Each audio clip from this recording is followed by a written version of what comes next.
हैं। कई बार हम में से बहुत सारे लोग प्रभु से ये प्रार्थना करते हैं कि प्रभु, मैं अपने आप में एक बदलाव चाहता हूं। I want to change in my life. पर आपको पता है, कई बार ये बदलाव सिर्फ प्रेयर, बाइबल को पढ़ने से और कलीसिया में आने से नहीं आता।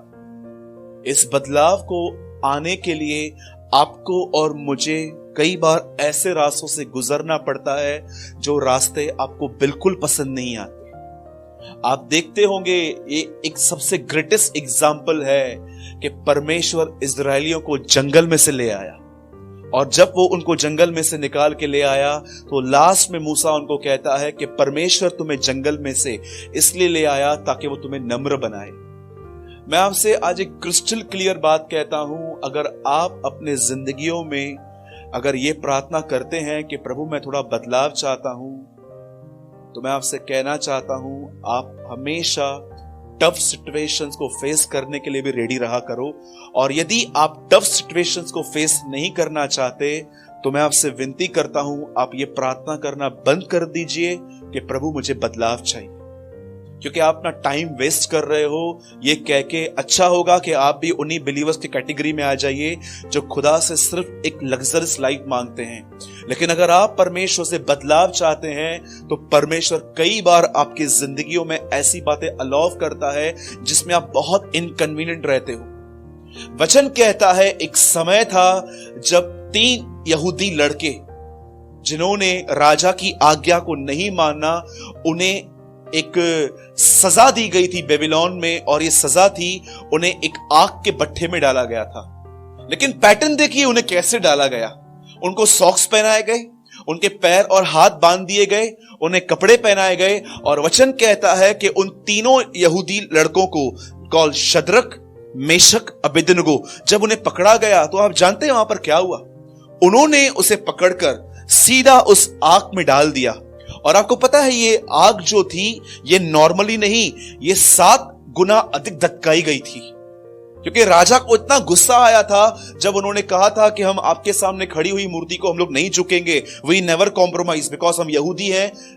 यहोवा की व्यवस्था कहती है कि उसको छोड़ हम किसी को ईश्वर करके नहीं मान सकते। और जब राजा ने देखा कि ये लोग मेरे सामने इतने एटीट्यूड में बात कर रहे हैं, राजा ने कहा एक काम करो, इन लोगों को भी ऐसे नहीं मारना है, इनको भी एक और काम करना है। पहले तो उनको बांधो, और बांधने के बाद आप जानते हो बाइबल के अंदर क्रॉस के बाद अगर कोई सबसे खतरनाक डेथ है तो ये है। मूसा की व्यवस्था में पथराव मिलता है, रोमी क्रूस पे चढ़ाते हैं, और ये जो इराक गवर्नमेंट है वो एक आदमी को या तो आग में फेंकती है या शेरों के सामने फेंकती है, और चाइना गवर्नमेंट कम से कम छाती में बहुत सारी गोलियां मारती है।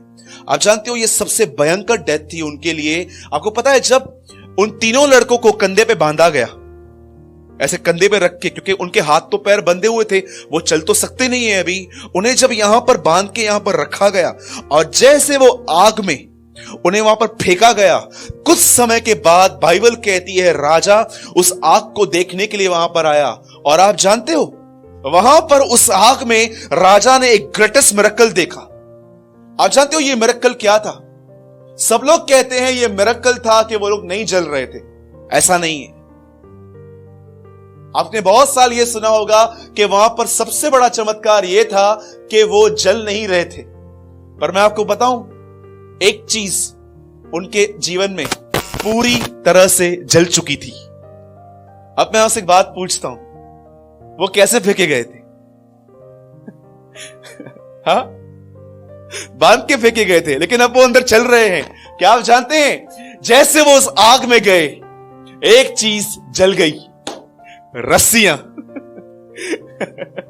बाकी और कुछ भी नहीं जला, सब चीजें वही थी। कोट वैसा था, मोजे वैसे थे। क्या आपको पता है कई बार जो हमारे अंदर बंधन होते हैं वो कैसे टूटते हैं? आपको पता है बॉन्डेज क्या होता है? बंधन क्या होता है? बॉन्डेज वो चीज होती है जिस चीज पे आपका कोई सेल्फ कंट्रोल नहीं है। It is called bondage. किसे कहते हैं बंधन? समझिए, आप एक आदमी को देख रहे हैं जो हमेशा कुछ बातों का एडिक्ट रहता है। हमेशा जब स्त्रियां उसके सामने से जाती हैं, वो अपने आप को रोक नहीं पाता है उनको देखने से। या कुछ लोग ऐसे होते हैं जो सालों से उन्हीं पापों में चलते रहते हैं, पर उसमें से निकल नहीं पाते हैं। आपको पता है इसको क्या कहते हैं? इसे कहते हैं बॉन्डेज, इसे कहते हैं बंधन। शैतान बांध देता है उन लोगों को अंदर से ऐसी ऐसी बातों में। और कई बार जब हम प्रभु से कहते हैं, प्रभु हमें यहां से बाहर निकाल, हम अपने स्वभाव से परेशान हैं, तब परमेश्वर कई बार आपको ऐसी सिचुएशंस में भेजता है जहां पर लोग आपके ऊपर डोमिनियन करते हैं, लोग आपके ऊपर रूल करते हैं, आप कॉन्स्टेंटली कुछ प्रॉब्लम्स में चलते रहते हैं। वो एक आग है जहां पर हमारे अंदर बंधन टूट जाते हैं, खत्म हो जाते हैं हमारे अंदर। और जब वो वहां से बाहर निकाले गए, लिखा है उनमें से कोई बदबू नहीं आ रही थी, पर एक चीज उनके अंदर से जल गई। कितनी बहनें हैं जिनको यह अनुभव है कि आपको प्रभु ने मदर इन लॉ नहीं मदर इन लॉ दी थी? सच बताइए, कोई बहन है यहां पर जिसने एक्सपीरियंस किया हो कि ब्रदर मुझे प्रभु ने मदर इन लॉ नहीं दी है, मदर इन लॉ दी थी? डू यू नो, बहुत बार ऐसा हुआ है जब आप जॉब करने के लिए जाते थे, वहां पर कैसे लोग मिलते थे, बिजनेस करते समय कैसे लोग मिलते हैं, लेकिन आप शांत में रहते हो, परमेश्वर पर निर्भर रह के काम करते रहते हो और आप अंदर सहन करते रहते हो।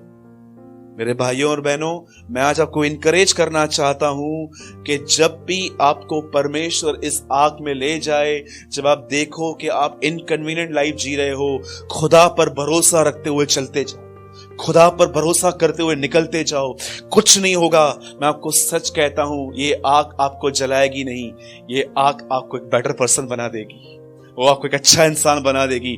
याद रखिए, पतरस कहता है तुम्हारा विश्वास जो आग में तपाए गए सोने की तरह है, यीशु मसीह के आने पर वह महिमा और आदर पाएगा। आपको पता है, मैं लास्ट लाइन कह रहा हूं और मैं वाइंड अप करता हूं यहां पर। आपको पता है जब प्रभु यीशु मसीह वापस लौटेंगे तो पहली चीज वो हमें क्या देखना चाहते हैं? कितने लोगों ने 18 अध्याय लूका में एक स्त्री के लिए पढ़ा है जो विधवा थी, जो बार बार न्यायाधीश के पास आके कहती थी मेरा न्याय चुकाओ? आप जानते हो, आप इस पूरे पैराबल को पढ़ लो, लास्ट में एक लाइन लिखी है, जब मनुष्य का पुत्र आएगा तो क्या वो विश्वास पाएगा? आप जानते हो, जो ग्रेटेस्ट थिंग जो आपके अंदर परमेश्वर देखना चाहता है वो होती है कि how much you are depend in tough situations. कल संडे था, मैंने एक बात बताई थी कल कि बहुत बार हमें पता नहीं चलता कि परमेश्वर की इच्छा हमारे लिए क्या है, लेकिन एक बात में आप प्रभु की इच्छा क्रिस्टल क्लियर मैं आपको बता सकता हूं जो लिखी गई है कि परमेश्वर की इच्छा यह है कि तुम सब बातों में उसे धन्यवाद दो। Do you know, it's a will of God. ये परमेश्वर की इच्छा है। जब आपको सैलरी हाथ में आती है, जब आपको एक अच्छा अमाउंट आपके हाथ में आता है, जब आपके बच्चे एक अच्छे मार्क्स से पास होके आते हैं, जब आपके घर में नई नई चीजें आती हैं, उस समय आप प्रभु को बोलते हो प्रभु आपने महान काम किए हैं, आपका धन्यवाद। लेकिन जब आपको लोग बुरा भला कहते हैं, आप प्रभु को बोलते हो प्रभु धन्यवाद, आप इस आदमी के द्वारा मुझे नम्र कर रहे हो, आप इस आदमी के थ्रू मुझे तोड़ रहे हो, ये आदमी प्रभु जो मेरे साथ कर रहा है ये साइन है, ये मुझे नम्र कर रहा है। प्रभु मैं इसके लिए आपको धन्यवाद देता हूं क्योंकि इसके द्वारा आप मुझे खींच रहे हो अपनी तरफ। मैंने कितने लोगों को देखा है, इतने ठंडे थे, लेकिन जब वो जॉब में जाते हैं और उनका बॉस उनको चर्च नहीं आने देता, या तो कई बार वो नहीं पहुंच पाते हैं, वो रोते हैं प्रभु के सामने।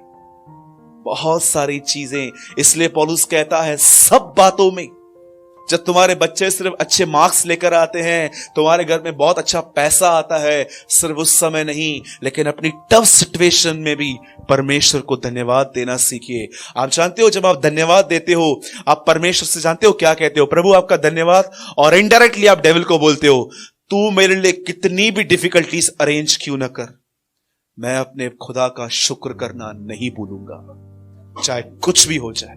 तुझे जितना अरेंज करना है मेरे लिए कर, तुझे जितना टफ करना है कर, I will give thanks to my lord, क्योंकि मैं जानता हूं मेरे सामने रोमियो 8:28 है जिसमें लिखा गया है तुझे जो करना है कर, परमेश्वर सारी बातों से मिलकर मेरे लिए भलाई पैदा करेगा। से आमीन। कितने लोग बिलीव करते हैं? हर चीज में लिखा है उसका धन्यवाद दो।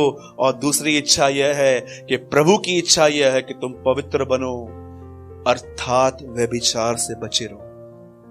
एक कुछ इच्छाएं प्रभु के सामने लिखी है। मैं आपको सच कहता हूं, यह परमेश्वर की इच्छा है। हम कभी भी अपने माइंड में किसी के लिए एडल्ट विचार न रखें। आपको पता है ये बात लिखा है वहां पर, आप पढ़िए। आप प्रभु की इच्छा कब कैसे जानेंगे जब तक आप उसका वचन नहीं पढ़ेंगे। परमेश्वर की इच्छा यह है कि तुम उसे धन्यवाद दो, और परमेश्वर की इच्छा यह है कि तुम पवित्र बनो, अर्थात व्यभिचार से बचे रहो। पढ़ा होगा आपने वचन, राइट? तो सबको जय मसीह की। प्रभु आपके साथ है। 2 लेसन हमेशा याद रखिए, प्रभु हमेशा आपके साथ है, ताकि एक दिन वो आपको ऐसा कह सके, वेरी गुड। और दूसरी बात, प्रभु आपके साथ है, वो बंधनों को तोड़ने के लिए आपके साथ।